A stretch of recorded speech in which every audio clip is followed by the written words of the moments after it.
참 신실하시고 좋으신 하나님 아버지, 그 아들의 생명을 주심으로 우리가 하나님 아버지를 아바 아버지라고 부르며 영원한 생명 가운데 걸을 수 있는 이 은총 주신 그 은혜를 찬양드립니다. 하나님, 우리가 받은 이 놀라운 구원, 주님의 생명, 하나님 아버지의 그 사랑이 얼마나 큰지를 알고 가장 놀랍고 가치 있는 그것을 향해서 감격하며 오늘도 걷게 하여 주시옵소서. 성령님, 예수님의 순환에 대해서 말씀을 대합니다. 우리 영 가운데 깨닫는 마음을 주셔서 예수님의 사랑이 성령 안에서 깨달아지고 그 은혜 가운데 결단하는 시간 될 수 있도록 함께하여 주시옵소서. 주를 의지합니다. 예수님의 이름으로 기도합니다. 아멘. 예. 오늘은 마태복음 주의 설교 28번째 시간입니다. 그래서 마태복음 27장 말씀을 살펴보겠는데요. 이제 주의 설교가 거의 다 끝났습니다. 이제 이번 주와 다음 주까지 하면 마태복음 5장 산상수훈 때 좀 길어서 두 번 나누어졌던 것이 있어서 29번째 시간까지 있는데요. 오늘하고 다음 주까지 하면 이제 마태복음이 마쳐집니다. 저희가 오늘 볼 마태복음 27장은 지난 시간에 보았던 마태복음 26장과 함께 마태복음 마지막 부분이 있어요. 26장부터 28장까지인데 그 예수님의 순환과 부활에 대한 기사가 있는 그 부분입니다. 그래서 지난주에 우리 마태복음 26장을 보았는데 거기 보니까 어떤 모습이 있었습니까? 예수님께서 십자가를 향해서 멈추지 않고 계속 걸어 나가시는 모습이 있었어요. 예수님은 아셨습니다. 본인이 어떤 고난을 당할 것인지. 그리고 3년 반 동안 동고동락했던 제자들, 어떤 제자가 자기를 배반할 건지, 또 어떤 제자가 모른다고 또 때로 부인하고 맹세할지, 그렇게 그 모든 것을 아셨어요. 그런데도 개의치 않으시고 하나님 아버지가 말씀하신 그 길을 걸으셨습니다. 쉬운 것 같지만 너무 쉽지 않은 길이잖아요. 우리도 모르고 어떤 길은 걸을기가 때로 쉬울 수 있지만 우리 앞에 조금 어려움이 아니라 정말 어려운 고난이 있는데 그것을 알고 간다는 것은 배로 힘든 것 같습니다. 예수님은 그걸 걸으셨어요. 이 땅에 그 누구도 당할 수 없는 세상의 인류의 죄를 다 짊어지고 가시는 그 무게, 그 고통, 그 모든 것을 감당하며 그 길로 걸어가셨어요. 그리고 그 하나님의 아버지의 뜻, 여러분과 우리 모든 인류를 구원하는 그 길을 열기 위해서 그게 쉽지 않았기 때문에 예수님도 인성도 있으셨기 때문에 그래서 겟세마네 동산에서 3번이나 생명을 건 기도를 하셨습니다. 그렇게 준비하셨어요. 그리고 때가 돼서 유다의 배신을 통해서 은 30에 팔려서 지난주에 본 것처럼 유대 공회에 잡혀갑니다. 그들이 예수님 공격하고 신성모독으로 말 한 번 잘못하면 죽을 수가 있는 거예요. 대답 안 하시다가 신성모독에 걸릴 수 있는 질문을 하는데 내가 진짜 하나님의 아들이냐? 그렇게 지혜로운 예수님께서 그때는 또 더 침묵하셔야 되잖아요. 근데 그러지 않습니다. 맞다. 내가 하나님의 아들이다. 무엇이 지혜인지 어떻게 살아야 되는지 주님 우리에게 도전하시는 것 같아요. 지혜는 세상의 얄팍함이 아닙니다. 하나님의 뜻과 일치하는 거예요. 그래서 그 길을 계속 가셨습니다.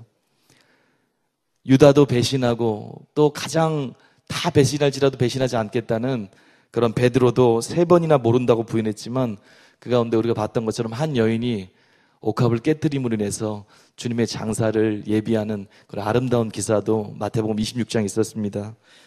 이제 오늘 계속해서 예수님께서 어떻게 십자가를 지시고 돌아가셨는지 자세히 나오는 마태복음 27장 말씀을 함께 살펴보기로 하겠습니다.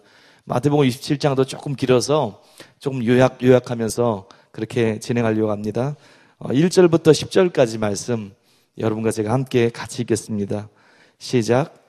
새벽에 모든 대제사장과 백성의 장로들이 예수를 죽이려고 함께 의논하고 결박하여 끌고 가서 총독 빌라도에게 넘겨주니라. 그때 예수를 판 유다가 그의 정죄됨을 보고 스스로 뉘우쳐 그 은 30을 대제사장들과 장로들에게 도로 갖다 주며 이르되 내가 무죄한 피를 팔고 죄를 범하였도다 하니 그들이 이르되 그것이 우리에게 무슨 상관이냐 내가 당하라 하거늘 유다가 은을 성소에 던져놓고 물러가서 스스로 목매어 죽은지라. 대제사장들이 그 은을 거두며 이르되 이것은 핏값이라 성전고에 넣어둠이 옳지 않다 하고 은호나무 이것으로 토기장에 밭을 사서 나그네의 묘지를 삼았으니 그러므로 오늘날까지 그 밭을 피밭이라 일컫느니라. 선지자 예레미야를 통하여 하신 말씀이 이루어졌나니 일렀을 그들이 그 가격 매겨진 자 곧 이스라엘 자손 중에서 가격 매긴 자의 가격 곧 은 30을 가지고 토기장의 밭값으로 주었으니 이는 주께서 내게 명하신 바와 같이니라 하였더라. 아멘. 빌라도에게 넘겨주신 예수님과 유다의 죽음, 그렇게 제목 정했습니다.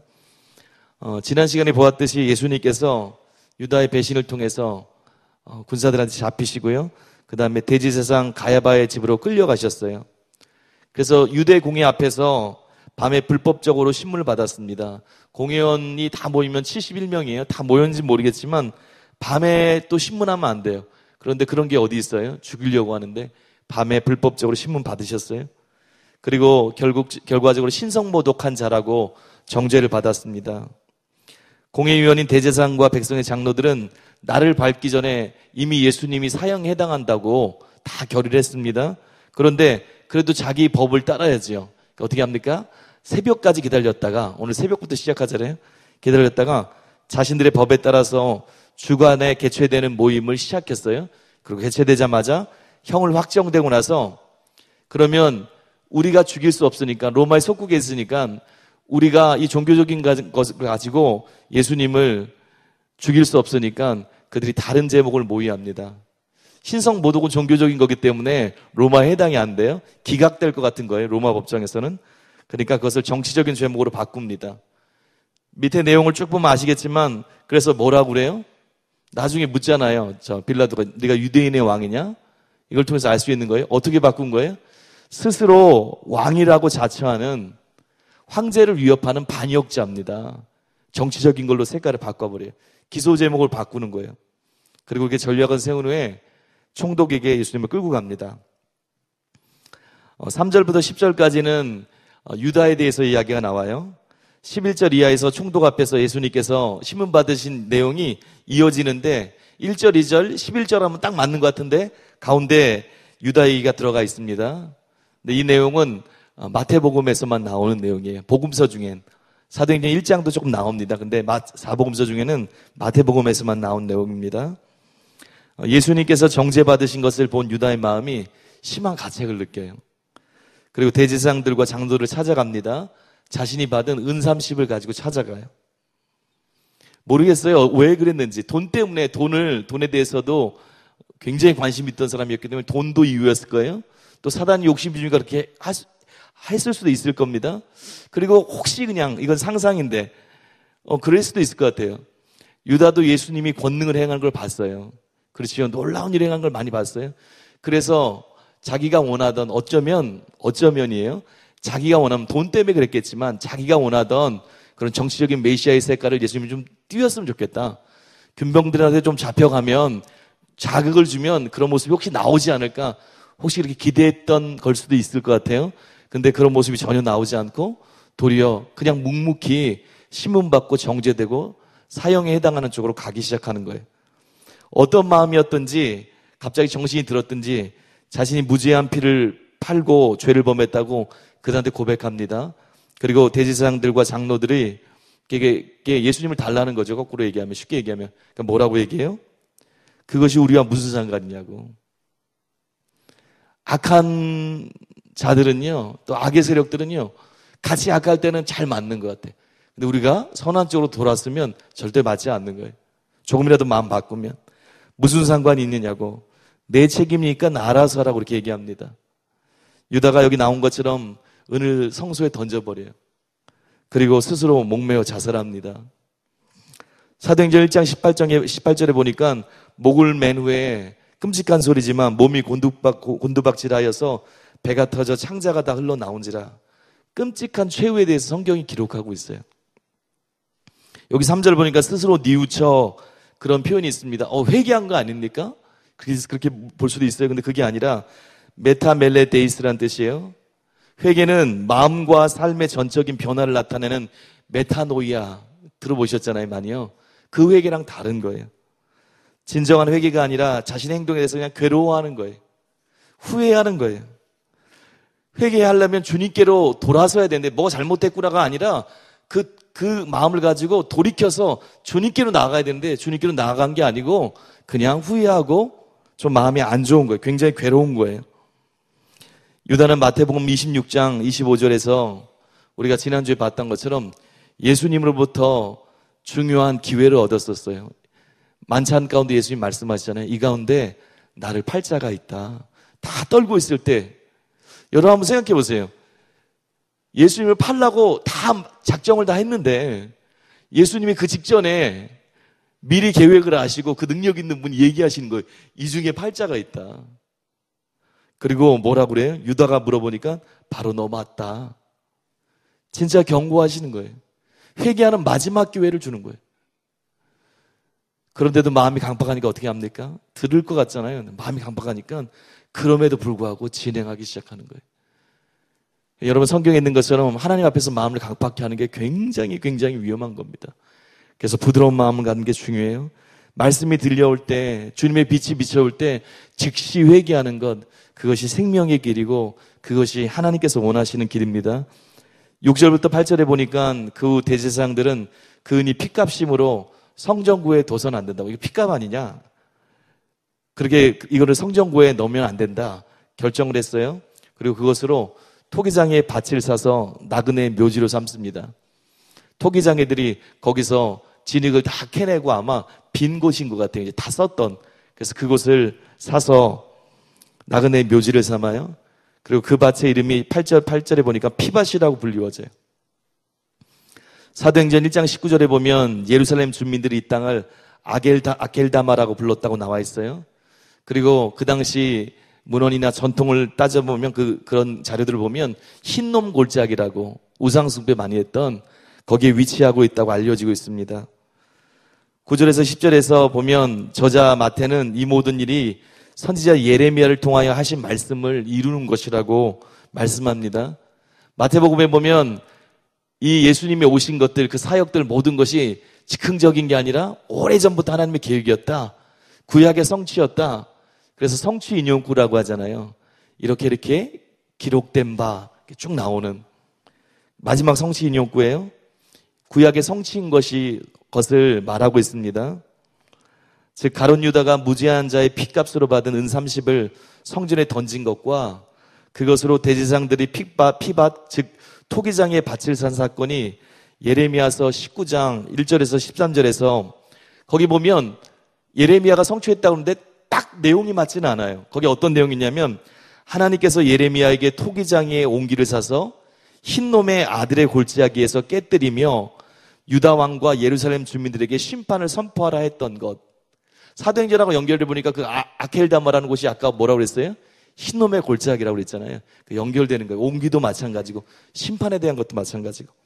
더 연결된 부분은 스가랴서 11장 13절입니다. 여호와께서 내게 이르시되 그들이 나를 헤아린 바 그 싹을 토기장에게 던지라 하시기로 내가 곧 그 은 30개를 여호와의 전에서 토기장에게 던지고. 정확히 일치하죠. 그래서 이 말씀들을 종합적으로 성취한 것으로 봤던 것 같아요. 그래서 예레미야서와 스가랴서를 하나로 인용하면서 구약의 대표적인 그 중에 대표적인 선지자인 예레미야를 언급한 것으로 보여집니다. 이 단락이 결국 보여주는 게 뭐냐면 유다의 고백처럼 예수님께서 죄가 있어서 고난받은 분이 아니라는 거예요. 계속 그게 여기 계속 나와요. 자세히 보면 아무런 죄가 없는 무죄한 분이시라는 거예요. 판 사람조차 그걸 인정하는 거예요. 그리고 구약의 선지자들의 예언처럼 하나님의 뜻을 따라 자발적으로 고난은 받으신 분이시다. 예수님 지금 고난 받으신 것이 우연하게 어찌하다 보니까 일어난 상황이 아니다. 또 반대 세력들에 의해서만 통해서만 이루어진 그들이 쓰임받았지만 그것이 아니다. 본질적으로 하나님께서 계획하신 영혼들을 사랑해서 계획하신 구속의 사역이다. 우리는 다 알고 있지만 그것을 지금 이것을 통해서 드러내고 있습니다. 이제 다음 단락으로 넘어가겠습니다. 우리 11절부터 26절까지인데요. 조금 긴데요. 여러분과 제가 내용을 생각하면서 천천히 읽겠습니다. 시작. 내가 유대인의 왕이냐? 예수께서 대답하시되 내 말이 옳도다 하시고 장로들에게 고발을 당하되 아무 대답도 아니하시는지라. 이에 빌라도가 이르되 그들이 너를 쳐서 얼마나 많은 것으로 증언하는지 듣지 못하느냐 하되 한마디도 대답하지 아니하시니 총독이 크게 놀라워하더라. 명절이 되면 총독이 무리의 청원대로 죄수 한 사람을 놓아주는 전례가 있더니 그때 바라바라 하는 유명한 죄수가 있는데 그들이 모였을 때 빌라도가 물어 이르되 너희는 내가 누구를 너희에게 놓아주기를 원하느냐? 바라바냐 그리스도라는 예수냐 하니 이는 그가 그들의 시기로 예수를 넘겨준 줄 알미더라. 총독이 재판석에 앉았을 때 그의 하나가 사람을 보내어 이르되 저 옳은 사람에게 아무 상관도 하지 마옵소서. 오늘 꿈에 내가 그 사람으로 인하여 애를 많이 태웠나이다 하더라. 대제사장들과 장로들이 무리를 권하여 바라바를 달라하게 하고 예수를 죽이자 하게 하였더니 총독이 대답하여 이르되 둘 중에 누구를 너에게 놓아주기를 원하느냐? 이르되 바라바로소이다. 빌라도가 이르되 그러면 그리스도라는 예수를 내가 어떻게 하랴? 그들이 다 이르되 십자가에 못 박혀야 하겠나이다. 빌라도가 이르되 어찌 미냐? 무슨 악한 일을 하였느냐? 그들이 더욱 소리질러 이르되 십자가에 못 박혀야 하겠나이다 하는지라. 빌라도가 아무 성과도 없이 도리어 밀란이 나는 것을 보고 물을 가져다가 무리 앞에서 손을 씻으며 이르되 이 사람의 피에 대하여 나는 무죄하니 너희가 당하라.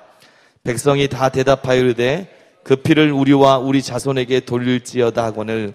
이에 바라바는 그들에게 놓아주고 예수는 채찍질하고 십자가에 못 박히게 넘겨주니라. 빌라도에게 재판받으신 예수님. 먼저 11절부터 14절까지 보니까 예수님께서 총독 빌라도에게 신문을 받으시는 내용이 나옵니다. 총독 빌라도는 로마에서 세워진 자예요. 주 26년부터 36년까지 약 10년 동안 사마리아와 유대 지역의 로마 총독으로 있던 자입니다. 그가 예수님을 신문해요.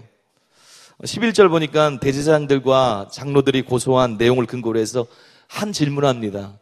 그게 뭐냐면 내가 유대인의 왕이냐? 그렇게 묻는 거예요. 정치 아까 반역자에 걸린다고 그랬잖아요. 내가 유대인의 왕이냐? 예수님이 뭐라고 그래요? 내가 말한 그것이 맞다고 대답하십니다. 내가 하나님의 아들이냐? 다른 것들은 다 가만히 있으시면서 결정적인 질문 누구냐 할 때 예수님 꼭 대답하세요. 그래야 십자가의 길로 가니까. 그게 마태복음 주제 중이고 하나님이 보내신 예수님의 본분이요 실제 모습이니까 부인하지 않으세요. 내가 말하는 게 맞다. 그리고 자신의 신분에 대한 것 외에는 다른 고소하는 것에 대해서 침묵하십니다. 지난주에 봤던 것처럼 이사야 53장 7절에 있는 것처럼 그가 곤욕을 당하여 괴로울 때에도 그의 입을 열지 아니하였으며 마치 도수장으로 끌려가는 어린 양과 털 깎는 자 앞에서 잠잠한 양같이 그의 입을 열지 아니하였도다. 그 예언이 성취되는 그 실제 모습을 보여주세요. 예수님의 관심이 어디에 있습니까? 조금 편하거나 덜 고통받거나 그런 게 아니에요. 어떻게 하면 하나님의 뜻이 이루어질까? 그것을 향해서 그냥 온 마음이 계속 쏟아지는 걸 볼 수 있습니다. 18절에 있는 것처럼 총독 빌라도가 빌라도는 예수님에 대한 고소가 유대인들의 시기에 의해서 비롯된 것인 것을 알았어요. 그럼 어떻게 해야 돼요? 자기는 총독인데 이거 말도 안 되는구나 봤더니 그런 사람이 아니네. 무슨 유대인의 왕이라는 사람이 이렇게 온유하고 가만히 있고 저렇게 고소하는데도 가만히 있을 수 있어? 그럴 수 없어. 알았습니다. 그래서 어떻게 했습니까? 명절 때 죄수 한 사람을 사면하는 제도를 이용해서 예수님을 놓아주려고 그렇게 마음 먹었어요. 또 우리가 아는 것처럼 19절을 보니까 총독이 재판석에 있을 때 그의 아내가 사람을 보내요. 그리고 뭐라고 그래요? 꿈 얘기하는 거예요. 당신은 그 옳은 사람에게 아무 관여도 하지 마세요. 여기도 나오지. 옳은 사람, 무죄한 자. 옳은 사람에게 아무 관여도 하지 마세요. 지난밤 꿈에 내가 그 사람 때문에 몹시 괴로웠습니다. 악몽을 꿨습니다. 예수님 나오는 게 악몽이라는 게 아니라 예수님을 어렵게 하는 어떤 그런 꿈을 꿨던 것 같아요. 하면 안 되는데. 그래서 간곡히 부탁을 합니다. 총독이 무리들에게 바라바라는 유명한 죄수와 예수님 중에 누굴 놓아주기를 원하냐고 하니까 대제사장과 장로들이 무리들을 선동합니다. 우리 지난주 담임 목사님 설교에 나왔던 것처럼 그리고 예전에도 마태복음 주회 때도 계속 말씀드렸던 것처럼 예루살렘에 있는 무리들은 대부분 예루살렘 사람들이에요. 물론 많은 사람들 왔지만 예수님에 대해서 예수님 올라왔을 때도 예루살렘이 소동한다고 나와 있습니다. 그래서 반대적인 사람이 많이 있었어요. 그래서 함께 마음을 앞에서 바라바를 달라고 그렇게 얘기합니다. 그리고 예수님을 십자가에 못 박으라고 그렇게 선동하고 있어요. 같이 그렇게 동조합니다. 여러분들 여기 보면 좀 특별한 게 있어요. 좀 특이한 게. 바라바라고 이름이 나와 있잖아요. 근데 바라바가 무슨 뜻일까요? 예수님 당시에는 그리스말 헬라어를 쓰지 않았어요. 실제로 대부분 이 당시에 실제 사람들은, 여기 있는 사람들은 헬라어도 통용되고 있었지만 글로나 아람어를 썼습니다. 아람어. 히브리어랑 좀 비슷해요. 조금 다릅니다. 근데 아람어를 썼습니다. 그런데 아람어에 보면 바라바란 뜻이 바르아브예요. 바르아브. 바르아바. 바르가 무슨 뜻이냐면 뭐 같습니까? 바르. 뭐 알 수가 있나요? 묻는 게 잘못이지. 예. 아들이란 뜻이에요. 아들. 히브리어는 벤이 아들인데 아람어에서는 예수님이 이 당시 썼던 말이 아람어입니다. 우리 예수님의 예전에 순환에 대해서, 예수님의 순환에 대한 그런 영어가 났을 때 거기서도 막 이런 게 막 나오는 게 들었어요. 그 원어로 막 하잖아요. 근데 바르가 아들이란 뜻이에요. 아바는 아시겠죠? 아바는 뭡니까? 예, 아버지. 아버지 그러잖아요. 예수님이 가르쳐 주잖아요. 그러면 이게 무슨 뜻이에요? 아버지의 아들이란 뜻이에요. 아버지의 아들. 지금 한쪽은 정치수예요. 아버지의 아들이 있어요. 그리고 여기엔 누가 계셔요? 하나님의 아들이 계세요. 결국은 그곳에 모인 유대인들이 누굴 택했습니까? 하나님의 아들을 택한 게 아니라 바라바를 택해요. 22절에서 23절에서 바라바를 놓아주고 예수님을 십자가에 못 박으라는 무리들의 요구가 거세지자 이 폭동이 일어나는 것 같아요. 밀란이 일어날 것 같은 거예요. 그러니까 빌라도가 무서워합니다. 왜냐하면 자기는 황제가 아니고 총독이잖아요. 지역을 다스리기 위해서 보냄받은 사람이잖아요. 그러니까 여기서 성과가 안 좋고 문제를 제대로 못하면 잘릴 수 있잖아요. 경질될 수 있잖아요. 그러니까 그게 자기의 자리가 위태한 거예요. 그러니까 옳고 그름이 잊어버리기 시작합니다. 그래서 피해가기 위해서 어떻게 해요? 그들의 그것을 들어주면서도 자기만 쏙 빠지기 위해서 그 당시 관습을 사용해서 물을 가져다가 손을 씻어요. 그리고 이 사람의 피해에 대해서 나는 무죄니까 너희가 당하라. 자기가 실제 지금 그렇게 하면서 결정권자면서도 비겁한 회피를 합니다. 죄가 없는 게 아니잖아요. 이에 대해 백성들이 25절 보니까 무서운 소리를 해요. 그 피를 우리와 우리 자손에게 돌릴지어다. 무슨 말을 제대로 하는지 몰라요. 얼마나 무서운 말인지 몰라요. 본인들이 지금 하는 행동이 얼마나 무서운지 몰라요. 실제로 유대인들의 삶이 얼마나 어려웠습니까? 그때 저희가 AD 70년에 유대 전쟁 때 로마 디도 장군을 통해서 예루살렘 성전, 예루살렘이 완전히 쑥대밭이 됐다고 그랬어요. 100만 명 이상의 사람이 칼에 죽고 심각하게 지옥 같은, 아수라장 같은 그런 일이 있었습니다. 우리가 알듯이 역사적으로 얼마나 무조건 이것 때문에 일어났다고 볼 수 없지만 얼마나 유대인들의 삶이 고달팠습니까? 2차 대전 때 홀로코스트 600만이 학살당했어요. 어려우니 무슨 말을 하는지 본인들이 몰라요. 이방 여인이었던 빌라도의 아내는 예수님께서 옳은 사람인 것을 알았는데 정작 메시아를 기다리던 유대인들이 그리고 그 지도자들이 하나님의 뜻을 몰라서 눈앞에 하나님의 아들 예수님이 계시는데 그분을 십자가에 못 박으라고 그렇게 거짓으로 선동해서 죽게 만든 그런 큰 죄를 저질렀습니다. 구약의 그들의 조상들은 어떻게 했어요? 예수님께서 23장 34, 36절 예전에 그렇게 말씀하셨어요. 너희가 의인들과 선지자들을 죽였던 것이 너희 아니냐. 바리새인 지도자들하고 얘기하면서 그들이 그런 행동을 했습니다. 이제 이들이 조상을 따라서 이 하나님의 사람, 그것도 하나님의 아들을 죽이게 되는 엄청난 죄를 저지르고 있습니다. 그리고 바라바는 결국 놓아지고 우리가 알듯이 예수님 채찍질 당하고 십자가에 못 박혀서 넘겨짐을 당합니다. 여러분 예수님 채찍질 당하시잖아요. 우리 치유 시간에 가끔 말씀 나누는 것처럼 채찍질을 당합니다. 이게 로마에서 유대인은 주로 막대기를 가지고 때려요. 유대인들은 벌을 줄 때 로마인은 다릅니다. 채찍질할 때 어떻게 합니까? 상의를 벗기고 손을 기둥에 묶어요. 영화에서 아주 잘 표현했어요. 손을 기둥에 묶습니다. 꼼짝 못하게. 세 갈래로 갈라진 채찍이 있어요. 가죽으로 만든 채찍이에요. 그리고 우리가 알듯이 그 끝에 뼈 조각이나 금속 조각, 납덩이들을 달아버렸어요. 유대법에는 신명기 25장 3절에 나온 것처럼 40대 이상을 때릴 수가 없어요. 40대를 제한하는 거예요. 죽을 수 있기 때문에. 막대기로 때리는데도, 어떤 걸 때리는데도 그런 거예요. 로마법은 그게 없어요. 채찍질 횟수가 규정되어 있지 않습니다. 힘이 있는 대로 때리는 거예요. 기분 내키는 대로 또 죄질에 따라서 막 때리는 거예요. 여러분이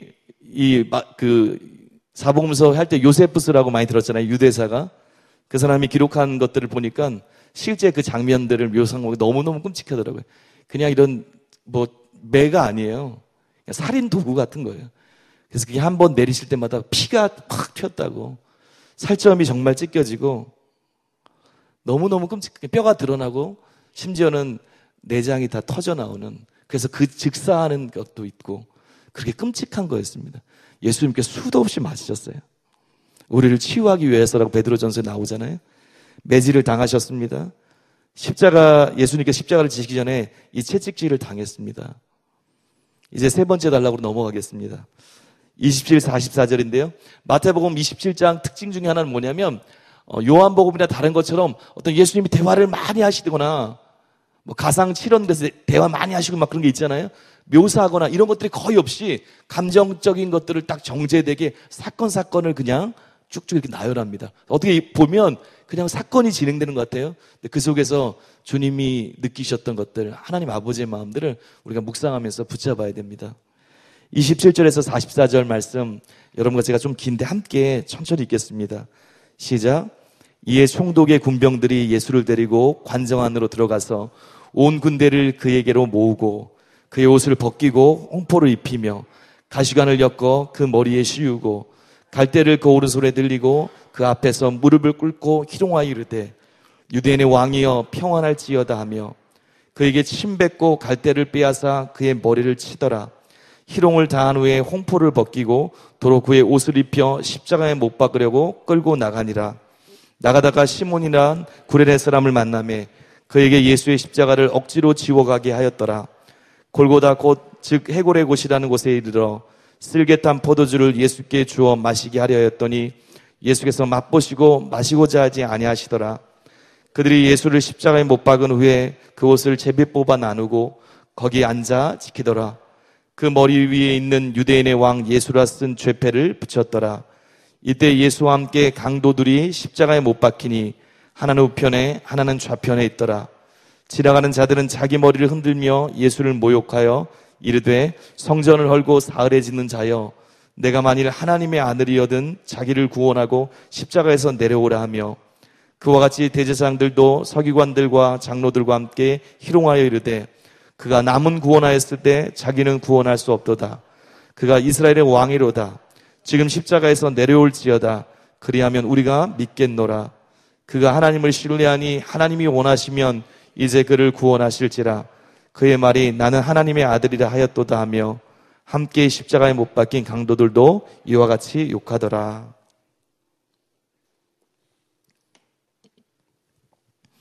군병들에게 희롱당하심과 십자가에 못 박히심, 이렇게 제목 정했습니다. 27절에서 31절 보니까 총독의 군병들이 예수님을 관정으로 데리고 가서 희롱하고 괴롭히는 장면이 나옵니다. 이 병사들은 누구냐면 유대 주변인 페니키아와 시리아에서 모집한 그런 이방인들입니다. 유대인들이 이방인을 싫어하잖아요. 그렇잖아요. 그래서 그 당시 이 총독의 군병들이 유대인들에게 호감을 갖지 않거나 대부분은 반감을 많이 가졌다고 그래요. 상황적으로 당연하다고 느껴집니다. 그리고 법적으로 보병대를 다 모였다고 그랬어요. 600명입니다. 600명. 600명이 다 모인지 모르겠지만 여기 보니까 적어도 뭐라고 했어요? 그렇죠. 여기 보니까 온 군대를 그에게 모으니 600명 정도 아니면 300명 예를 들어서 그 사람이 모였어요. 그리고 예수님을 가운데 놓기는 거예요. 옷을 벗깁니다. 황제의 옷을 상징하는 홍포를 입혀요. 가시로 면류관을 써서 눌러버려요. 조롱하는 거잖아요. 왕이라고. 그리고 황제의 호를 대신 갈대를 들게 해요. 그리고 그걸 가지고 그 앞에서 무릎 꿇고 희롱하는 거예요. 여러분 생각해 보세요. 그 당시 군인들, 지금 같은 그런 민주사회나 문명사회도 아니고 용병들 같은 건데, 반감을 갖고 있는데, 그리고 사단이 그 마음에 미운 마음도 많이 넣어줬을 때, 한번 상상해 보세요. 여러분, 가족 중에 한 명이, 예를 들어서, 저는 이거 볼 때, 깡패 같은 조폭한테 5명한테 둘러싸여 있다고 생각해 보세요. 그들이 막 툭툭 치면서 장난칩니다. 여러분이 그걸 멀리서 그 상황이 일어나고 있다는 걸 상상해 보세요. 여러분이 당하고 있다고 생각해 보세요. 공회에서 유대 공회 다 모여봤자 71명이에요. 물론 그들은 죽이기로 작정한 사람이에요. 근데 여기 무장한 군사들 600명, 아니 수백 명이 모여서 그를 조롱하는 거예요. 때리고 침 뱉고 나중에는 갈대를 빼앗아서 머리를. 그냥 내용이 아닙니다. 우리의 죄를 해결하기 위해서 이 과정을 통과하셔야 되는 거예요. 그들이 침을 뱉고 갈대로 머리를 치고 결국 다시 예수님의 옷을 입혀서 십자가에 못 박기 위해서 밖으로 끌려갑니다. 예수님이니까 주님께 기도해서 그렇지 우리 같았으면 얼마나 두려웠을까요? 때로 얼마나 쉽지 않았을까요? 예수님 하나님 의지해서 기도했기 때문에 달릴 수는 있어였던 준비되어 있기 때문에. 그러나 자연적인 상황이었다면 얼마나 그 상황이 힘들었을까요? 절대로 쉬운 상황이 아니에요. 하나님의 아들 만왕의 왕 되신 예수님께서 우리를 구원하기 위해서 걸어갔던 길은 절대로 쉬운 길이 아니었어요. 큰 대가를 치르고 수치를 당하셨습니다. 그 당시 십자가를 지는 죄수들은 자신의 죄가 적힌 죄파를 목에 걸어요. 십자가 매달릴 그 큰 나무를 어깨에 메고요. 목에는 죄패를, 살인자, 예를 들어서 여러 가지. 그걸 메고 갑니다. 그럼 사람들이 보고 조롱할 거 아니에요. 그렇게 조롱당하라는 거예요. 그렇게 메고 갑니다. 예수님께서도 그렇게 걸어가셨어요. 지고 처형 장소까지 가시고자 합니다. 너무너무 많이 맞고 지쳤기 때문에 우리가 알듯이 그걸 가져갈 수 없어요. 쓰러지니까 로마 군사가 구레네 사람 시몬을 억지로 지게 합니다. 그 당시 로마 법에는 그렇게 할 수가 있었어요. 얼마 거리까지는 로마를 위해서 이 짐을 같이 날라라. 그러면 법으로 날랐어야 됐어요. 그러니까 억지로 할 수가 있는 거예요, 이것도. 34절에 보니까 골고다에 오르신 예수님께서 예수님께 몸의 감각을 마비시켜서 십자가의 고통을 경감케 하는 쓸개탄 포도주를 내밉니다. 마가복음 15장 23절 보니까 모략을 탄 포도주라고 했어요. 모략을 탄 포도주를 마시면 감각이 마취제 역할을 하는 거예요. 너무 고통스럽기 때문에 그거 몽롱해지고 좀 감각을 잃으라고 그렇게 줍니다. 근데 여기 예수님이 거절하세요. 이 원어 뜻을 보면 계속해서 거절했다는 거예요. 계속 이거 먹어야 된다고. 예수님께서 자신이 짊어지고 겪어야 할 고난의 잔을 조금도 피하지 않으셨어요. 내가 다 겪겠노라. 내가 다 겪어야 되는 거다. 넘어갈 수 없는 문제다, 이건. 군병들은 그 당시 관습대로 예수님의 옷을 제비 뽑아 나눴습니다. 벌거벗으셨어요. 두 강도 사이에 예수님 십자가에 못 박혀 올리워졌습니다. 채찍에 맞아 만신창이가 됐습니다. 벌거벗은 채로 십자가에 못 박혀 계신 예수님을 향해서 사람들이 조롱하는 거예요. 머리를 흔들면서 자신을 구원해보라고 조롱하는 거예요. 대제사장과 서기관과 장로들은 남은 구원하였을 때 자기를 구원하지 못한다고 내려오면 내가 믿겠다고 조롱합니다. 옆에 있던 두 강도도 조롱해요. 다른 복음서에 보면 그 중에 나중에 한 명이 회개하고 예수님께 자기를 의탁하는 게 나오지만 여기까지는 같이 조롱했던 것 같습니다. 예수님을 향해서 전체가 다 있는 거의 전부가 다 적대적으로 그렇게 공격을 하는 너무너무 쉽지 않아요. 마태복음 4장에 생각났어요. 40일 동안 금식하신 예수님을 향해서 사단이 예수님의 사명의 길을 못 가게 하려고 조롱하고 유혹하잖아요. 빈정거리잖아요. 내가 만일 하나님의 아들이었든 너 하나님의 아들이냐? 맞아? 이렇게 몰골이 굶어서 이렇게 아무것도 못하는데 돌이 떡덩이 되게 해봐라. 너 하나님의 아들 진짜 맞아? 하나님 사랑한다고? 그 높은 데 가서 뛰어내리면 천사들이 받아줄 거 아니냐? 네가 하나님의 아들이어도 똑같이 조롱하는 거예요. 네가 성전을 3일 만에 열고 짓는다고? 너도 남 구원했지? 남을 구원한다고? 자기도 못 구원하면서 내려와 봐 좀. 조롱하는 거예요.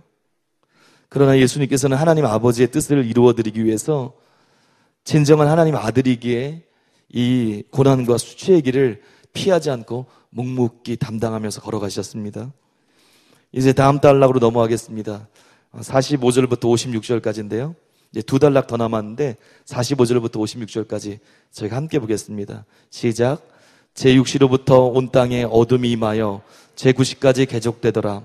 제9시쯤에 예수께서 크게 소리질러 이르시되 엘리 엘리 라마 사박다니 하시니 이는 곧 나의 하나님 어찌하여 나를 버리셨나이까 하는 뜻이라.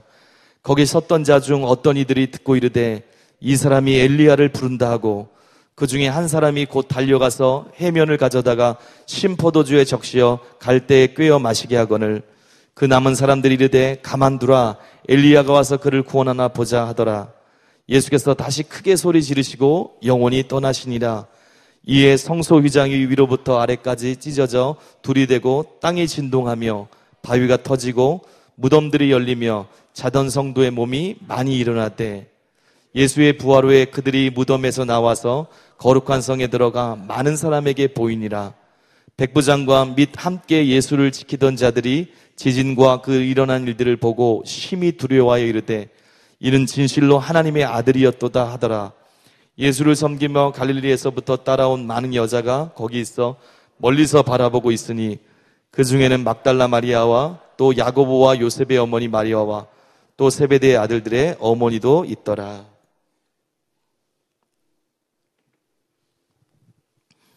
예수님의 죽으심. 마가복음 15장 25절에 보면 예수님께서 제3시, 십자가의 제3시, 즉 오전 9시, 오늘날로 하면 오전 9시에 달리셨어요. 그로부터 3시간 지난 후에 제6시부터 정오지요. 그러니까 온 땅에 어둠이 임하기 시작합니다. 구약에서 대낮에 캄캄함이 임하는 현상 보면 아모스 8장 9절에 보면 슬픔과 애통의 상징이에요. 그리고 더 많은 곳에서는 예를 들어서 스바냐 1장 15절 같은 곳에서는 심판을 상징하기도 합니다. 제9시인 오후 3시가 되었을 때 예수님께서 큰 소리로 부르짖으세요. 나의 하나님 어찌하여 나를 버리셨나이까. 우리가 아는 것처럼 육신의 고통 얼마나 크셨을까요? 근데 그게 다가 아닌가요? 버림받으셨어요. 버림받는 거 크잖아요. 여러분 버림받아 보셨습니까? 제가 많이 받은 것처럼 얘기하는, 버림받아 보셨어요? 소외당해 보셨어요? 이게 쉽지 않은 거죠. 왕따 당한다 그러면 힘들어 하잖아요. 근데 이거는 어떤 겁니까? 완전히 버림받은 거예요. 한 번도, 영원 전부터 영원까지 한 번도 관계가 끊어지지 않았어요. 예를 들어서 어떻게 표현하면 될까요? 너무너무 사이좋은 부부가 있어요. 40년 동안 너무너무 사이좋은 부부. 근데 어느 순간 진짜 완전히 외면해버린 거 있잖아요. 잠깐 모른 척하는 게 아니라 진짜 그냥 끝나버린 거, 외면해버린 거. 나는 너무너무 아직도 한순간도 마음 바뀌지 않았는데 영원 전부터 완전히 하나였어요. 그건 설명할 수가 없대요. 근데 하나님께서 그냥 버려버렸어요. 완전히. 원수와 죄인, 거룩하신 하나님께서 죄를 보시고 완전히 등을 돌려버렸어요.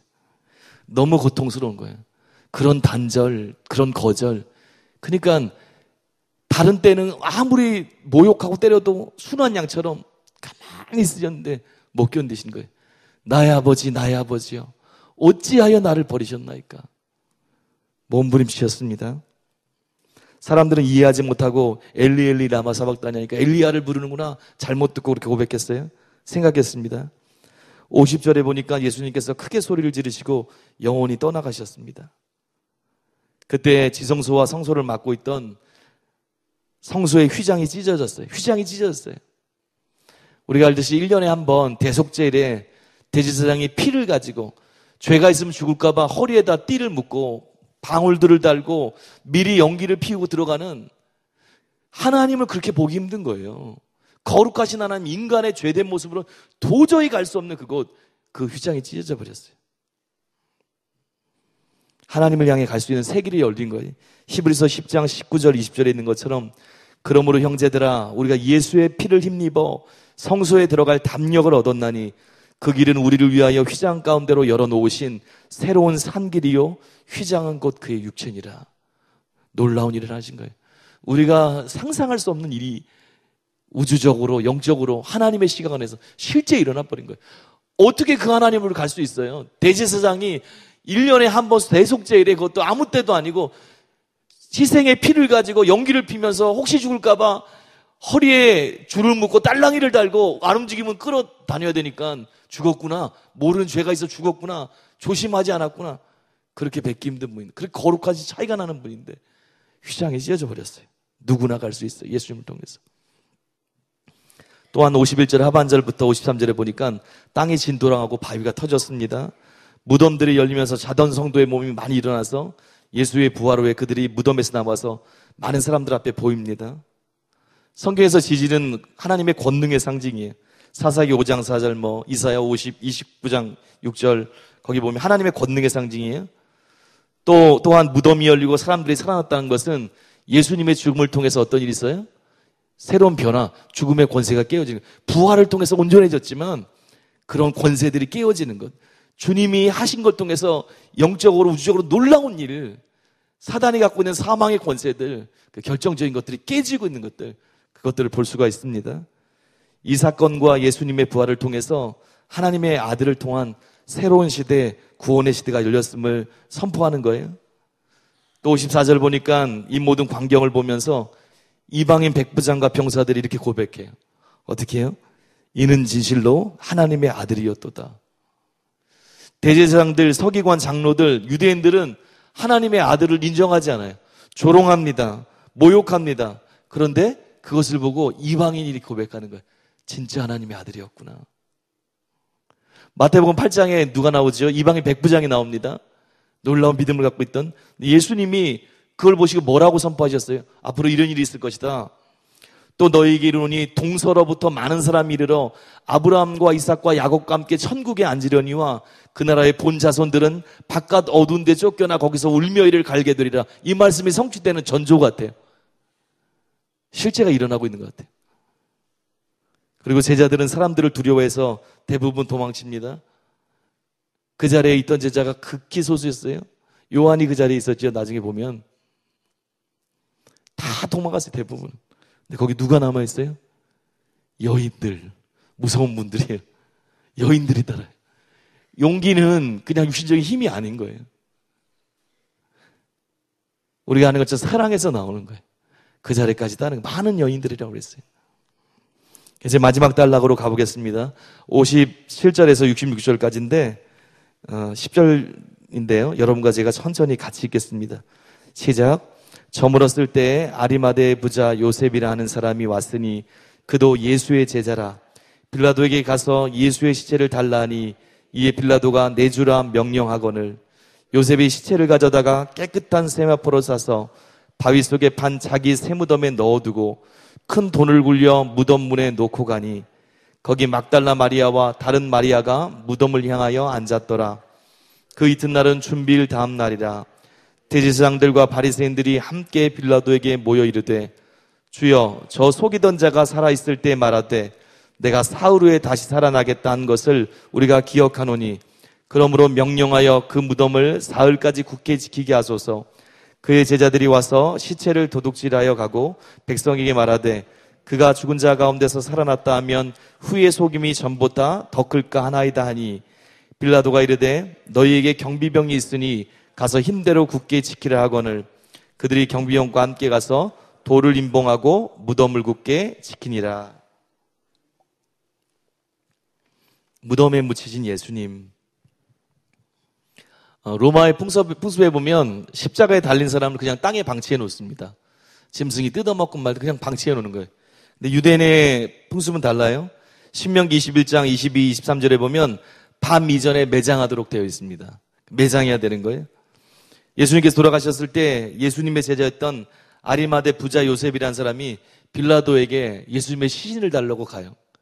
이때가 지금 어떤 때지요? 유대인들이 예수님을 죽이고 못 잡아먹어서 눈이 빨개진 그때잖아요. 근데 그때 나가요. 그는 마가복음 15장 43절에 있는 것처럼 공회 의원이었습니다. 그러니까 예수님 신문할 때 거기 있던 사람이에요. 누가복음 23장에 보면 공회가 예수님을 향해 음모를 꾸밀 때 51절에 보면 반대했던 사람이에요. 또 요한복음 19장에 보면 한동안 예수님의 제자인을 숨겨왔던 사람이에요. 그런데 이렇게 결정적일 때 그가 모든 걸 걸고 가는 거예요. 어떤 때는 어떤 사람은 시간이 가면 갈수록 자기가 불리해지면 숨는 사람이 있는데 이 사람은 반대였던 것 같아요. 아, 내가 저 주님 진짜인데 내가 저 주님을 더 따르지 못했구나. 용기를 냈던 것 같아요. 멋있는 모습이에요. 예루살렘 거의 모든 사람이 적대적일 때 도리어 용기를 내서 예수님의 시신을 달라고 요구합니다. 그거 모르겠어요? 그 당시 무덤은 큰 재산이었습니다. 그런데 그 무덤이 누구 거라는 걸 모르겠어요? 다른 사람들이? 공회의원들이 모르겠어요? 진짜 위험한 일이 아닙니까? 근데 다 내려놓고 그냥 가는 거예요. 바벨론의 세마포로 쌌어요. 깨끗한 세마포로. 자기 소유의 무덤, 어쩌면 자기가 묻혀야 될 자기를 위해 준비했던 거기를 예수님께 드립니다. 62절에 보니까 그 다음날 안식일에 대제사장들과 바리새인들이 빌라도를 찾아와요. 예수님을 뭐라고 그래요? 속이는 자라고 그래요. 주여, 정치적이잖아요. 총독한테 그렇게 얘기하고 싶지 않을 거예요. 그런데 자기의 뜻을 이루기 위해서, 자기를 위해서 주여 그런 다음에 속이는 자가 예전에 얘기했습니다. 죽고 나서 3일, 사흘 후에 부활한다고. 생각해 보십시오. 예수님의 제자들이 있는데 시체를 훔쳐간 후에 나중에 살아났다고 하면 여기에 혼란해지면 당신도 곤란할 거 아닙니까? 빌라도가 어떻게 합니까? 그들에게 이 경비병을 내줬다는 뜻이에요. 경비병을 내줍니다. 그리고 그들과 함께 가서 임봉하고 군사들로 하여금 당신들 뜻대로 무덤을 지키게 하라고. 지금 안식일이었어요. 그렇죠? 이게 안식일입니다. 그럼 어떤 일이 있어요? 이들이 갔어요. 바리새인도 가고 갔어요. 무덤이 바위를 파서 만든 무덤이에요. 그러니까 입구가 한 곳밖에 없겠죠? 당연히 한 곳입니다. 거기에 지금 돌로 막았어요. 임봉을 어떻게 하냐면 그 돌 양끝을, 이 바위를 묶는 거예요. 줄로. 그리고 양끝을 쫙 늘어가지고 쫙 해서 이 끝을 예를 들어서 벽이 있을 거 아니에요? 여기 구멍을 팠으니까 거기에 붙여가지고 거기다 주로 진흙 같은 걸로 칠해버려요. 이렇게. 그럼 조금만 떼면 어떻게 됩니까? 뚝 떨어질 거 아니에요. 그걸 임봉하는 거예요. 그 작업을 했습니다. 속일 수 없을 정도로. 바리새인들 규례에 의하면 안식일에 임봉하는 게 금지되어 있습니다. 근데 지금 예수님에 대해서 얼마나 적대적인지 가서 임봉하는 걸 같이 하는 거예요. 지시하는 거예요. 이게 하면 안 되는 거예요. 규례에. 근데 예수님은 절대로 규례가 중요한 게 아니에요. 사실은 자기가 중요한 거예요. 자기를 위해서 규례도 필요하고 다 필요한 거예요. 바리새인들 지금. 제사장도 마찬가지고 서기관도 마찬가지고 하나님을 섬겨야 되는 것, 그게 아니라 자기 기득권 때문에 결코 한 거예요. 규례도 무시하고 그걸 발라버렸어요. 오늘 살펴본 마태복음 27장에 보니까 여러 인물이 나오죠. 시기심 때문에 자신의 기득권을 잃어버릴까 봐 예수님을 죽음으로 내몰랐던 제사장들, 서기관들, 장로들, 교만하고 이기적인 모습들이 있습니다. 또 예수님을 배반하고 뒤늦게 회개한 게 아니라 그냥 자책하고 자살로 끝날버린 비참한 유다의 어리석고 안타까운 모습도 있어요. 죄가 없는 줄 알면서도 자신의 자리를 지키기 위해서 예수님을 내주었던 비겁한 빌라도 비참하게 죽었습니다. 얼마 지나지 않아서 파면되고요. 그리고 집단적으로 예수님을 희롱하고 침뱉었던 군사들의 무자비한 모습도 있어요.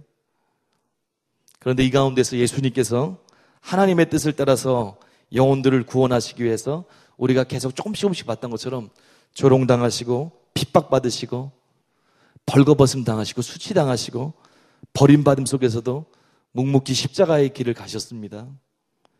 침뱉음 당하고 가시면류관 쓰고 채찍 맞고 십자가에 달리시고 하나님과 단절됐어요.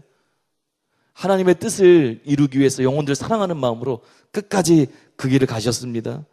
그리고 그 이상을 통해서 휘장이 찢어진 것처럼 예수님을 통해서 하나님께 나아가는 새롭고 산 길, 구원의 길이 열린 거예요. 절대로 쉬운 게 아니에요. 너무 익숙해져서 당연한 걸로 느낄 수 있는데 절대로 쉬운 길이 아닙니다.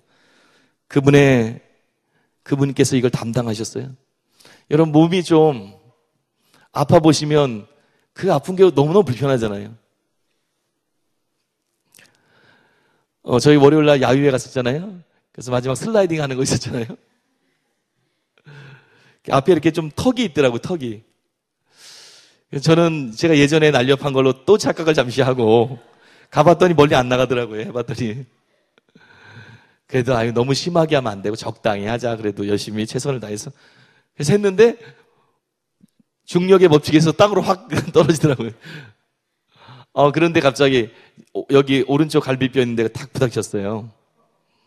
그때는 조금 충격이 있었는데 그렇게 아프진 않았는데 어제 일어났더니 집에 갔더니 조금 그렇더라고요. 어제 아침 되니까 조금 너무 많이 불편하더라고요.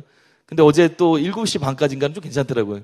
근데 그 이후에 주에 설교하고 계속 앉아 있었더니 한 9시 넘어갔더니 못 움직이겠더라고요. 숨도 못 쉬겠고요. 예. 그래서 이 다리를 못 뛰겠는 거예요. 이렇게 한 발 걸으면 통증이 오는 거예요. 그래서 움직이지도 못하고. 그랬습니다. 이 별거 아닌데도 그렇다는 거예요. 그러니까. 그래서 오늘 아침에 병원에 가서 엑스레이를 찍어봤어요. 왜냐하면 제가 아는 어떤 그 동역자 중에 비슷한 증상이 있어가지고 이제 실금 간 적이 있어가지고 그래서 그런 일 있으면 가야 된다고 그걸 들었기 때문에 기도하고 나서 그래도 빨리 알아야 조처하는 거 있잖아요. 그래서 또 내일 또 집회가 있기 때문에 여러분 기도해 주시기 바랍니다. 내일 집회가 있는데 기도해 주시기 바라요. 그래서 있어서 가야 되는데 오늘 설교도 해야 되고 근데 뭐 움직일 수가 없을 정도로 눕지도 못하고 그랬는데 그래도 이제 간신히 잤어요. 양말도 저희 아내가 신겨주고 못 움직이니까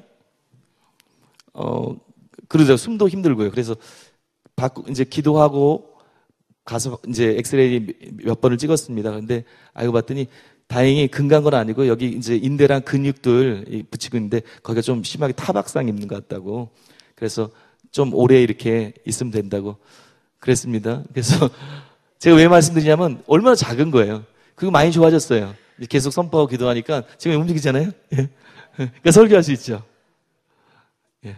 이 치유사역하는데 나가야지 이거 안 되겠다. 그래서 이러로 너무너무 많이 좋아졌습니다. 어제 저녁 그때부터는 뭐 저희 전도사님들도 잘 모르실 거예요. 그때까지는 괜찮았는데 갑자기 앉아 있다가 보니까 아예 못 움직이는 거예요. 움직일 때마다 패로 찌르는 것 같은 느낌 때문에. 그런데 그거 아무것도 아닌데도 불편하잖아요. 예수님께서 그 정도가 아니라 뭐 갈비뼈 부러진 것도 아니고 근처가 좀 타박 입었는데도 이렇게 불편한데 예수님 채찍에 맞으실 때 다 상하셨을 거예요. 얼마나 힘드셨을까? 얼마나 고통스러웠을까? 육신 갖고 계셨는데 또 모욕과 수치를 참으셨는데 여러분 모욕도 하고 수치당하는 거 쉽지 않습니다. 제가 군대 갔을 때 저는 군대에서 열심히 하는 줄 알고 되게 열심히 했어요. 근데 군대 갔을 때 처음에 힘들었던 게 있어요. 그 훈련이 아니었어요. 뭐냐면 군대 갔더니 저는 이 욕을 들어본 적이 거의 없는데 말이 다 욕이더라고요. 그냥 그게 이제 군대 문화고 이렇게 훈련시키느라고 하는 건데 이해는 하는데 처음에 적응할 때까지 특히 훈련소에서 그냥 처음부터 끝까지 욕이더라고요. 욕이요. 요즘엔 좀 덜한 것 같은데 예전 분들은 훨씬 심했겠죠. 물론. 저 때만 해도 욕을 그냥 하는데 근데 욕 듣는 게 굉장히 힘들더라고요. 처음에요. 나 그렇게 들어본 적이 없는데 굉장히 이렇게 아무것도 아닌 존재에 툭 떨어지더라고요. 훈련보다 처음에 그게 더 힘들다. 근데 그거예요. 온 사람들이 모욕하잖아요.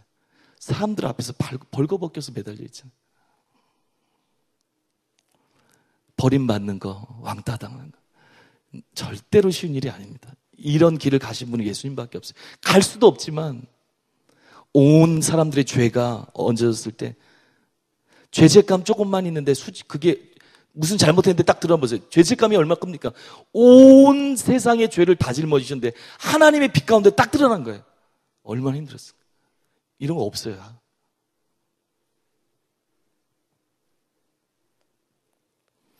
이 은혜와 사랑을 우리가 알아요. 성령 안에서 알아야 돼요. 성령님 알게 해주세요. 하나님의 그 사랑, 예수님의 그 은혜 알게 해주세요. 감사하게 해주세요. 예수님이 그 희생을 통해서 하나님 아버지께로 나가는 새롭고 산 길을 여셨습니다. 그럼 여러분과 제가 어떻게 됩니까? 때를 따라 돕는 은혜를 얻기 위해서 은혜의 보좌 앞에 담대히 나가는 거예요. 하나님과 교제해야 되는 거예요. 교제할 수 없을 때도 있었는데 제대로 그게 쉽지 않을 때도 있었는데 완전한 길을 열었는데 왜 하나님을 찾지 않느냐? 아버지라고 기도해라. 그리고 어떻게 됩니까? 마지막으로 여러분과 저도 예수님을 본받아서 하나님 아버지께서 우리에게 말씀하신 예수님의 제자로서의 그 길을 걸어가야 됩니다. 고린도서 5장 15절 우리 한번 같이 읽어볼까요? 고린도 후서 5장 15절인데 없으시니까 제가 읽을까요? 같이 읽겠습니다. 시작. 그가 모든 사람을 대신하여 죽으심은 살아있는 자들로 하여금 다시는 그들 자신을 위하여 살지 않고 오직 그들을 대신하여 죽었다가 다시 살아나신 이를 위하여 살게 하려 함. 한 번만 더 읽겠습니다. 시작.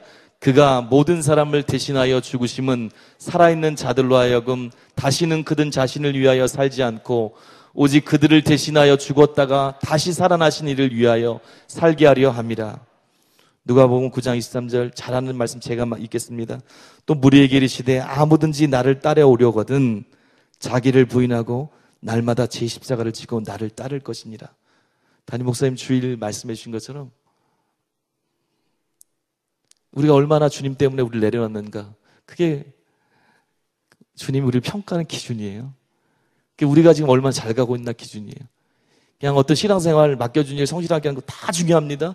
근데 궁극적으로 하나님 아버지께서 측정하시는 것 중에 하나는 뭐냐면 그 동기, 모든 걸 통해서 내가 나를 위해서 그 일을 하고 있는가, 아니면 내가 나를 내려놓고 있는가. 먹지 않고, 내 걸 먹지 않고 무조건 다 나로 쏘는 거 아니에요. 내 가족, 나 쉬지 않고 사람이기 때문에 다 그냥 쓰라는, 무조건 그게 아니에요. 그냥 무슨 율법적으로 짐을 지르라는 게 아니에요. 아니요. 그렇지만 예수님의 이 길들, 주님의 이 부르심을 알면서 내가 나를 내려놓고 주를 위해서, 또 그 마음을 영혼들을 위해서 하는 거, 그게 얼마나 중요한 건지, 그게 마땅한 건지, 그게 얼마나 아름답고 특권인지, 어떻게 보면 그걸 실제로 알고 그렇게 살아야 되는 거예요. 그게 예수 믿는 거예요. 여러분과 제가 걸어야 될 길이에요.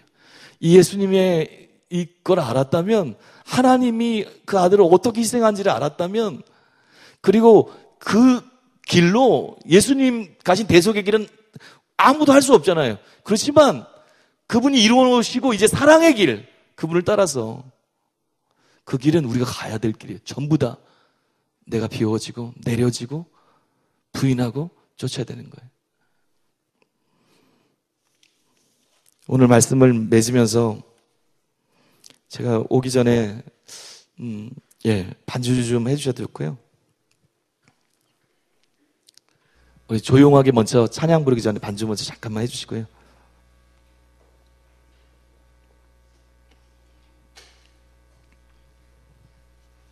제가 어떤 글 하나를 읽고 찬양하고 기도하길 원하는데요.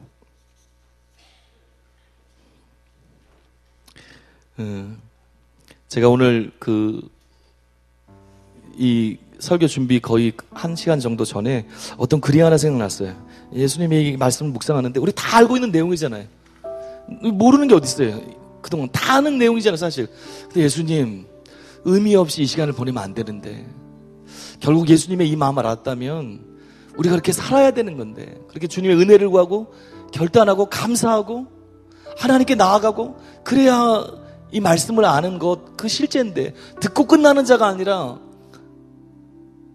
그대로 사는 자가 돼야 되는데, 그렇게 고민하고 있을 때 어떤 글이 하나 떠올랐어요. 그래서 그걸 찾아가지고 적었습니다. 여러분도 아시는 글일 거예요. 로렌 커닝엄 목사님의 내 신을 벗으라, 그 책에 있는 글이에요. 빌 맥체슨이라는 미국인인 선교사예요. 20대에 콩고가 어렵잖아요. 선교사로 간 사람이 아실까요? 예전 일입니다. 그리고 1964년 콩고 내전 때 28살의 나이로 그곳에서 살해당했습니다. 순교당한 사람이에요. 근데 그분이 콩고로 가기 전에 썼던 글이에요. 콩고 가는 게 쉽지 않잖아요. 지금도 그렇지만 어려운 나라예요. 근데 자기가 갈 수밖에 없는 거예요. 그 이유를 쓴 글 여러분도 아실 거예요. 나의 선택이란 글. 잠깐만 눈을 감고 한번 들어보세요. 그 심정에 대해서. 나의 선택. 아침 8시 나는 햄과 계란으로 마련된 아침 식사를 하고 싶습니다. 1시가 되면 잘 구운 스테이크로 점심을, 그리고 일과를 마친 후 다시 저녁을 들겠습니다. 방마다 전화가 있고 부드러운 카펫이 깔려있는 마루와 예쁜 커튼으로 꾸며진 문, 그런 초현대적인 집을 갖고 싶습니다. 사랑스러운 것들로 잘 정돈된 아늑한 방, 스프링이 들어있는 푹신한 안락의자, 그리고는 조그마한 텔레비전 한 대를 갖고 싶습니다. 물론 주의 깊게 프로그램을 선택하렵니다. 나는 또 최신 유행의 조끼, 정장이 가득 찬 깔끔하고 멋진 최고급 옷장을 갖고 싶습니다. 크리스찬은 왜 최고급을 가질 수 없나요? 그러나 그때 나는 너무나 분명하게 말씀하시는 내 주인의 음성을 듣습니다. 갈릴리에 비천한 자 나를 따르렴. 공중의 새도 보금자리가 있고 여우도 쉴만한 굴이 있으나 나는 내게 잠자리도 줄 수 없구나. 내 자신 머리 둘 곳조차 없는 자란다. 수치심으로 나는 고개를 떨구고 울부짖습니다. 어떻게 내가 십자가에 달리신 그분을 멸시할 수 있는가? 그분이 가셨던 길, 기도로 지새운 그분의 수많은 밤들을 어찌 내가 잊을 수 있겠는가? 한 조각 음식도 없이 주님은 40주야를 홀로 금식하셨습니다. 멸시당하고 거절당하신 채 그분은 계속 그 길을 가셨고 성전의 휘장이 찢겨져 나갈 때까지 그분은 멈추지 않으셨습니다. 슬픔과 번민을 겪은 안식을 줄 아무런 육신의 친구도 없이 하나님께 버림을 당한 자, 예언자가 말하기를 그는 모욕을 당하시고 매맞은 바 되었고 멍들었으며 그에게서 붉은 피가 흘렀다고. 그가 정녕 하나님이시고 나를 위해 죽으신 분일진데 죽을 수밖에 없는 인생인 내가 어떤 희생을 드린들 그보다 더하겠습니까? 예수님을 위해 내가 바로 그 일을 하렵니다. 그렇습니다. 그분이 가신 그 길을 나도 가렵니다. 그 어떤 다른 길도 나의 하나님을 기쁘시게 할 수 없으므로 이것이 나의 선택입니다. 영혼을 위한 나의 선택입니다. 우리 나의 평생에 오직 주님만 찬양하리, 사랑하리 이 찬양하고요. 주님께 우리의 마음을 부족하지만 성령님 의지에서 고백하는 그런 시간 가졌으면 좋겠습니다.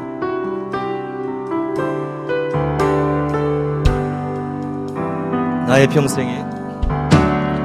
평생에 오직 주님만 사랑하리. 주님 품 안에 아이와 같이 나의 일생에 많은 고통 찾아와도 주님과 함께 이길 수 있으리. 주의 손 나를 붙드사 감당할 힘 주시네. 주의 말씀 바른 길로 나를 인도하시네. 하나님 나를 인도하소서. 십자가의 길로만 가게 하소서. 하나님 나를 인도하소서. 주의 얼굴을 내게 보이소서. 나의 평생에 오직 주님만 사랑하리. 주의 품 안에 아이와 같이 나의 일생에 많은 고통 찾아와도 주님과 함께 이길 수 있으리. 주의 손 나를 붙드사 감당할 힘 주시네. 주의 말씀 바른 길로 나를 인도하시네. 하나님 나를 인도하소서.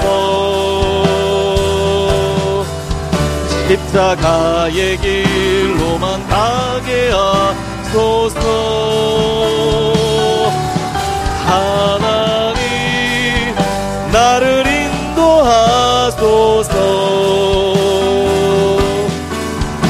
주의 얼굴을 내게 보이소서. 주의 손 나를 붙드사, 주의 손 나를, 우리 혼자 가는 길이 아닙니다. 성령님이 계십니다. 주시네. 주의 말씀 바른 길로 나를 인도하시네.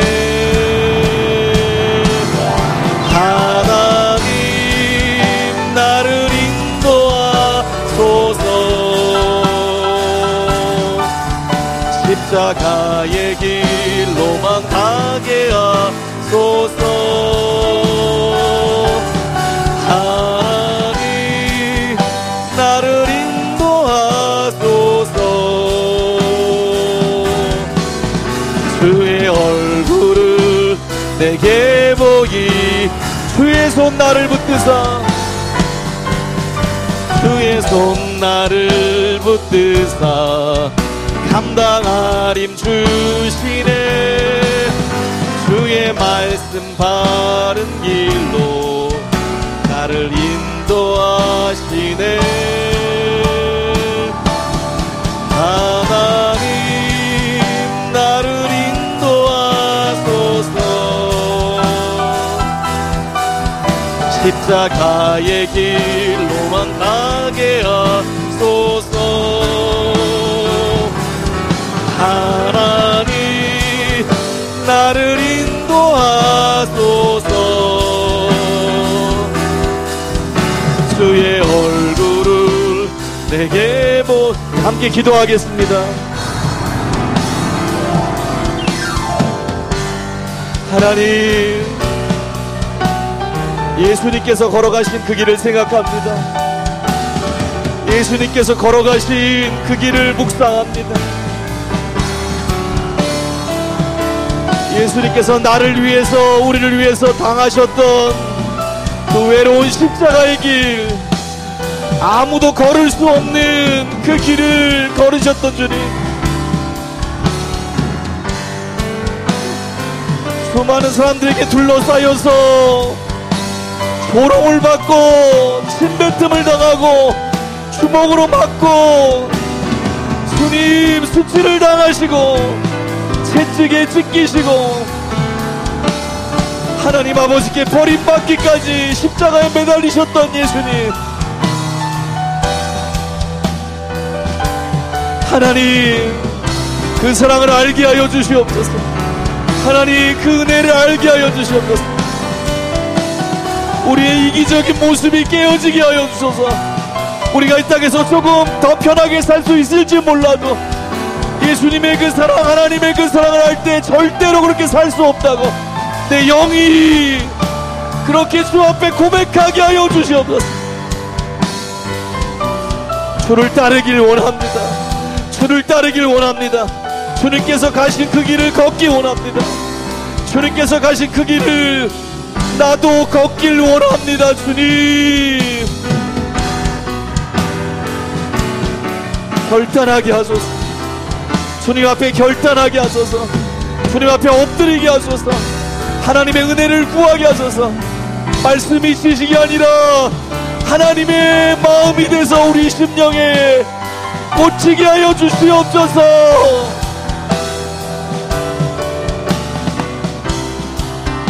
하나님, 나의 선택은 무엇입니까? 하나님, 나의 선택은 무엇입니까? 이 땅에서 그냥 세상 사람들과 비슷하게 나의 안락을 찾고 나의 명예를 찾고 내 가정, 내 아기를 찾다가 그냥 인생을 마감할 것입니까? 아니면 예수님이 걸어가신 그 길을, 주님을 볼을 따라서 걷는, 나를 내려놓고 자아를 부인하고 하나님 맞습니다, 주님을 위해 살길 원합니다. 하나님 그 길을 걷기를 원합니다. 오늘 우리가 기도할 때 우리의 마음을 새롭게 하여 주시고 십자가의 길로 성령님 우리를 인도하소서. 십자가의 길을 예수님이 자발적으로 순종하고 걸으셨던 것처럼 우리도 어쩔 수 없어서가 아니라 하나님의 그 사랑, 예수님의 그 은혜, 성령님의 그 간구를 알면서 이 길을 걷게 하소서. 이 길을 걷게 하소서. 이 길을 걷게 하소서. 주님 은혜로 함께하여 주시옵소서. 우리가 주께로 나아갑니다. 우리의 마음을 새롭게 하시고 결단하게 하여 주시옵소서. 여러분 계속해서 기도하시기 바랍니다.